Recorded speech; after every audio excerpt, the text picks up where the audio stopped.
सरकार एक हाथ से मुंह पे लापा मार रही है, दूसरे हाथ से गाल पे बात घुमा रही है।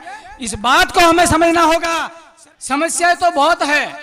देश आजाद हो गए, जैसे कंदल साहब ने कहा 78 वर्ष हो गए हैं, लेकिन हमारी समाज के लिए, पशुपालकों के लिए ऐसा लग रहा है कि अब भी हम पूरी तरह से आजाद नहीं हुए हैं। इतने दुखी कर दिए हैं देश आजाद होने के बाद पशुपालकों को है, लेकिन उस योजनाओं तक आप नहीं पहुंच पाओ, इसके लिए भी बहुत बड़ा षड्यंत्र रचा जाता है। सरकार खुद इस चारागाह को खत्म कर रही है।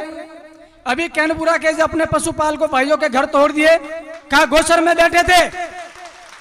आपने देखा होगा हमारे बीच में ढोला में, फिर वरकाना में, बहुत से गांवों के अंदर चारागाह जमीन को उसकी किस्मत चेंज करके उस पर रिको प्लांट काट दिए हैं। पशुपालक कहाँ जाएंगे भाई?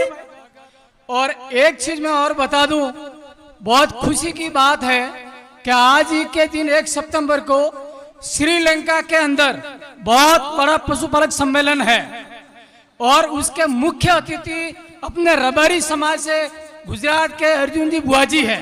तो बहुत खुशी की बात है अपने लिए। आज का दिन अपने लिए बहुत अहम है। बहुत से मुद्दे हैं, बहुत से मुद्दों पे अलग अलग लोग बात करेंगे। मैं उस चीज को लंबा नहीं ले जाना चाहूंगा और धन्यवाद देना चाहूंगा लाल सिंह जी, उनकी पूरी टीम, बिकू सिंह जी, कपूर जी भाई साहब, झालाराम जी, क्या आपने इस इतने बड़े मंच को तैयार किया है जो राज्य लेवल का एक मंच बनने जा रहा है। हमें बहुत खुशी है क्योंकि कहीं ना कहीं 2016-17 से राजस्थान राय का विकास संगठन इन मुद्दों पे काम कर रहा है, लेकिन आपके तहत बहुत बड़ा मंच एक मिल रहा है। ये हमारे लिए भी बहुत सौभाग्य की बात है। मैं बहुत कम समय में 1-2 मुद्दे पे बात करूंगा। समस्याएं तो बहुत है।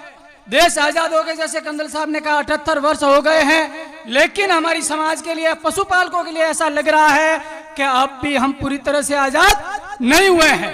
बहुत बार हम जब बुजुर्गों के साथ में बैठते हैं, अभी भी बात चर्चा करते हैं, तो वो कहते हैं इससे तो अच्छा वो जमाना था जब अंग्रेज राज करते थे या राजा महाराजाओं का राज चलता था। इतने दुखी कर दिए हैं देश आजाद होने के बाद पशुपालकों को। अभी जो योजना के बारे में भाई बता रहे थे, वो जो योजनाएं तो सरकार बना देती है, लेकिन उस योजनाओं तक आप नहीं पहुंच पाओ, इसके लिए भी बहुत बड़ा षड्यंत्र रचा जाता है। पशु चराओगे कहाँ? पशुपालन करोगे, कमी हो रही, सब लोग क्यों छोड़ रहे हैं? सबसे बड़ी समस्या आ रही को पशु को चराने कहाँ जाओगे? आज पशुपालन कौन कर रहा है?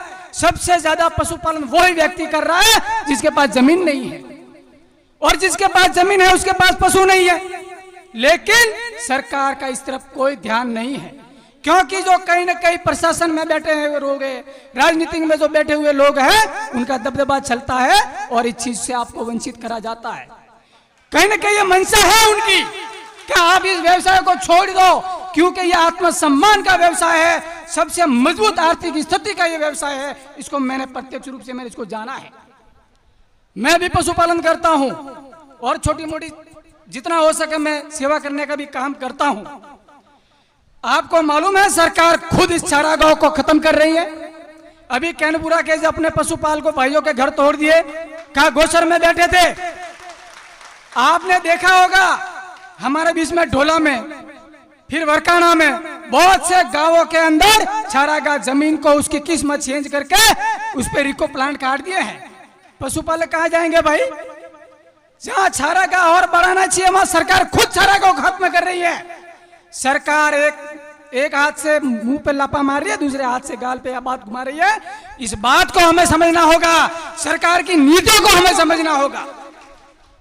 हम किसी पार्टी पक्ष की बात नहीं करते, क्योंकि 78 वर्ष में तो हर पार्टी की सरकार बनी होगी, लेकिन किसी भी पार्टी ने पशुपालकों का शुभचिंतक बनने का काम नहीं किया। छोटी बड़ी समस्या को स्कीम बता दी। अभी हाल ही देख लो, घुमंतु अर्ध घुमंतु पशुपालकों के लिए ऐसा आवासीय पट्टे जारी कर दो। उसमें क्या है?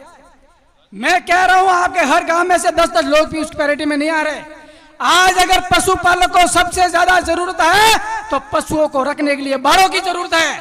सरकार बाड़ों के लिए जमीन आवंटन करे, उनको पशु चराने के लिए चारागाह की व्यवस्था करे, तब जाके बात बनेगी। सिर्फ यहाँ भाषणबाजी से बात नहीं बनेगी। और पशुपालक ग्रस्त है, वो बहुत से मुद्दे हैं जो राज्य लेवल के हैं, और ऐसे बहुत से मुद्दे हैं जो राष्ट्रीय लेवल के हैं। हमें राज्य स्तर और नेशनल लेवल पर दोनों ही जगह अपनी मांगों को पुरबार तरीके से रखना होगा।